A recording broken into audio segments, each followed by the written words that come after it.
Hello friends, আসসালামু আলাইকুম। কেমন আছেন সবাই? আমি ভালো আছি আলহামদুলিল্লাহ। আশা করছি আপনারা ভালো আছেন। আজকে আপনাদের সাথে শেয়ার করব দারুণ মজার একটা সিম্পল রেসিপি, সেটা হচ্ছে পুঁইশাক দিয়ে শুটকি রান্না। আশা করছি দেখেই বুঝতে পেরেছেন। এখানে আমি প্রায় হাফ কেজির মতো পুঁইশাক নিয়ে নিয়েছি, খুব ভালো করে পরিষ্কার করে, আর নিয়েছি একটা শুটকি। তো চলুন দেখি আর কি কি দিচ্ছি। এখানে আমি 4-5 টেবিল চামচ সয়াবিন তেল দিয়েছি, নিয়েছি হাফ কাপের মতো পেঁয়াজ, হাফ কাপের মতো রসুন কুচি, একটা ছোট আলু দেখুন কিভাবে কেটে নিয়েছি। তো খুবই কিন্তু সিম্পল রান্নাটা। কড়াইতে তেল গরম হয়ে গিয়েছে, এখন আমি পেঁয়াজ আর রসুনটা একসাথে দিয়ে দিলাম। এই রান্নাটা কিন্তু খুবই সিম্পল নর্মাল একটা রান্না, কিন্তু খেতে এতটাই টেস্টি, এতটাই দুর্দান্ত স্বাদের, মানে কি বলবো, না রান্না করে খেলে আপনারা বুঝবেন না। তো পেঁয়াজ রসুনটা আমার একটু ভাজা হয়ে গিয়েছে, এখন আমি শুটকিটা দিয়ে দিলাম। আর হ্যাঁ, এখানে কিন্তু আমি একটা শুটকি দিয়েছি আমার পছন্দ মতো, আপনারা কিন্তু 2-3টা শুটকিও দিতে পারবেন, এতে কোনো সমস্যা নেই। আমার শুটকির তীব্র স্মেলটা ভালো লাগে না, এর জন্য আমি একটা দিয়েছি। যাদের বেশি ভালো লাগে স্মেল, তারা 2-3টা দিয়ে নেবেন। শুটকিটা খুব ভালো করে পরিষ্কার করে ধুয়ে তারপর কিন্তু আমি ব্যবহার করেছি। তো এখন আমি 1-2 মিনিট একটু ভেজে নিব শুটকি সহ। এই যে শুটকিটা ভাজতে ভাজতে শুটকির মাঝখানের কাঁটা থাকে, যে সেই কাঁটাটা কিন্তু বেরিয়ে এসেছে, এটাকে আমি তুলে ফেলবো। এখন হাফ কাপ পানি দিয়ে দিচ্ছি, পানি দিয়ে আমি গুঁড়ো মশলাগুলো দিব। গুঁড়ো মশলাগুলোর মধ্যে কিন্তু খুব সিম্পলি খালি হলুদ, মরিচ আর ধনিয়া গুঁড়ো, এটা আমরা সবাই জানি কিন্তু, এবং এটার পরিমাপেরও তেমন কিছু নেই, খুবই নর্মাল। তবু বলে দিচ্ছি, উঁচু করে 1.5 চা চামচ হলুদ দিয়েছি, আর 1 চা চামচ মরিচ গুঁড়ো দিয়েছি উঁচু করে, 1 চা চামচ ধনে গুঁড়ো দিয়েছি। এই যে মশলাটা আমার 2-3 মিনিটে কষানো হয়ে গিয়েছে, আমি আবার হাফ কাপের মতো একটু পানি দিব, হাফ কাপের একটু বেশি দিয়েছি। এখন একটা বলক এসে পড়লেই আমি এখানে শাকগুলো দিয়ে দিব, স্বাদ মতো লবণ দিয়ে দিলাম। একটা বলক আসা পর্যন্ত অপেক্ষা করছি।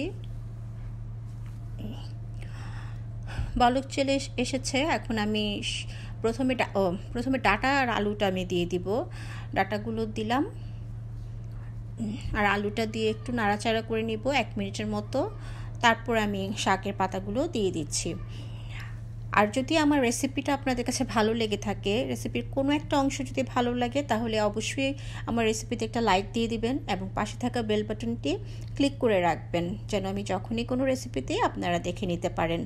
আর যদি বেশি ভালো লেগে থাকে, তাহলে আপনাদের ফ্রেন্ডস অ্যান্ড ফ্যামিলির সাথে শেয়ার করার অনুরোধ করছি আমার ভিডিওটা। তো এই যে আমি শাকের পাতাগুলো দিয়ে দিচ্ছি। শাকের পাতাগুলোকে আমি কিভাবে কেটেছি দেখুন, আমি কিন্তু একটা বড় পাতা হলে সেটাকে আমি 3-4 ভাগ করে নিয়েছি, আর ছোট পাতা হলে সেটাকে আমি 2 ভাগ করে নিয়েছি।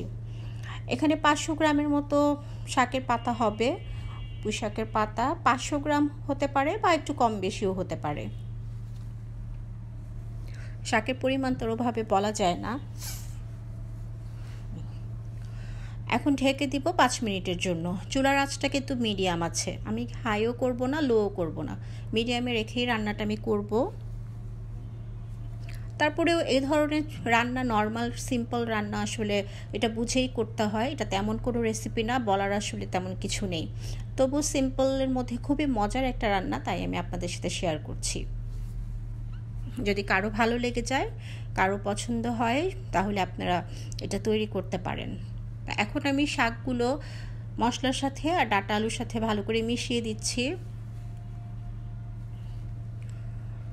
এই গরমে কিন্তু অনেক রিচ ফুড খেতে ভালো লাগে না, তখন কিন্তু এসব নর্মাল রেসিপিগুলো, নর্মাল শাক, এই ধরনের রান্নাগুলো খেতেই কিন্তু ভালো লাগে। এখন ঢাকনা দিয়ে আমি ঢেকে দিয়েছিলাম, 5 মিনিট ঢেকে রান্না করলাম। এখন দেখি, ঢাকনাটা তুলে দেখছি কেমন হয়েছে, এখন নেড়ে চেড়ে দিব।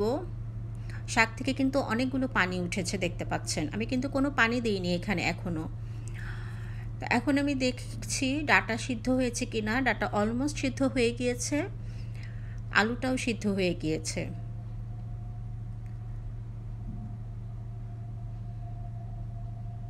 আমি আবার ঢেকে দিয়েছিলাম 5-6 মিনিটের জন্য। মাঝখানে কিন্তু আমি 1-2 বার নেড়ে দিয়েছি, 1-2 বার কিন্তু নেড়ে দিতে হবে। তো এই যে আমার পানিটা কিন্তু অনেকখানি শুকিয়ে এসেছে। তো এভাবেই নামানো যায়, কিন্তু এখন আমি এভাবে নামাবো না। আমি কাঁচামরিচ দিয়ে দিলাম 3-4টা, আস্তই দিয়েছি, ভেঙে দিইনি, আপনারা চাইলে ভেঙে দিতে পারেন। তো হয়ে গিয়েছে তরকারিটা আমার। একটু ঝোলই রাখবো আমি, মাখা মাখা, পরে আরেকটু শুকিয়ে যাবে যেহেতু আলু আছে। তো নামিয়ে পরে আমি আবার আপনাদের দেখাচ্ছি, একটু ঢেকে রাখি 1-2 মিনিট, ঢেকে নামিয়ে ফেলবো। এই যে হয়ে গিয়েছে আমার শুটকির তরকারিটা, দেখেন কত লোভনীয় লাগছে মাশাল্লাহ। আশা করছি আপনারা এটা রান্না করে খাবেন, এবং যদি আপনাদের রেসিপি সম্পর্কে কোনো প্রশ্ন থাকে আমাকে কমেন্ট বক্সে লিখে জানাবেন। এই যে আমার রান্নাঘর থেকে আমাদের গাছের আমগুলো দেখা যাচ্ছে, একটু ভিডিও করে দিয়ে দিয়েছিলাম। সবাই ভালো থাকবেন, সুস্থ থাকবেন। আসসালামু আলাইকুম।